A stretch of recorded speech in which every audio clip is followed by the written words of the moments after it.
കൂടിയിരിക്കുന്നത്. ഈ കോരിച്ചൊടിയുന്ന മഴയത്തും എല്ലാം മാറ്റിവെച്ചുകൊണ്ട്, എല്ലാ തിരക്കുകളും മാറ്റിവെച്ചുകൊണ്ട് ഇവിടെ ഒരുമിച്ച് കൂടിയിരിക്കുന്നത് RSSന്റെ സംഘപരിവാറിന്റെ ഇനിയൊരു കൊലപാതകം, ഇനിയൊരു പ്രവർത്തനങ്ങൾ നമ്മുടെ നാട്ടിൽ ഉണ്ടാകാൻ പാടില്ല. നമ്മൾ പറയും കർണാടകയിലല്ലേ, നമ്മുടെ തൊട്ടപ്പുറത്തല്ലേ.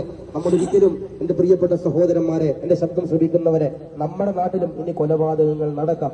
അപ്പൊ അതുപോലെ ഇനിയുള്ള RSSന്റെ സംഘപരിവാറിന്റെ പ്രവർത്തനങ്ങൾ ഇനി ഒരിക്കലും നമ്മുടെ നാടുകളിൽ ഉണ്ടാകാൻ പാടില്ല. ഇങ്ങനെയുള്ള കൊലപാതകങ്ങൾ ഉണ്ടാകാൻ പാടില്ല.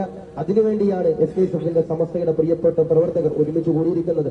അതിനോടൊപ്പം അബ്ദുറഹീം എന്ന് പറയുന്ന സഹോദരൻ 2 ചെറിയ മക്കളുടെ പിതാവാണ്. തന്റെ ഭാര്യ വിധവയായി. മാതാപിതാക്കളെ ഇന്നലെ ഞാൻ വിളിക്കുമ്പോൾ അവര് സങ്കടപ്പെട്ടുകൊണ്ടാണ് സംസാരിക്കുന്നത്. വീടിന്റെ പണി പോലും തീർന്നിട്ടില്ല.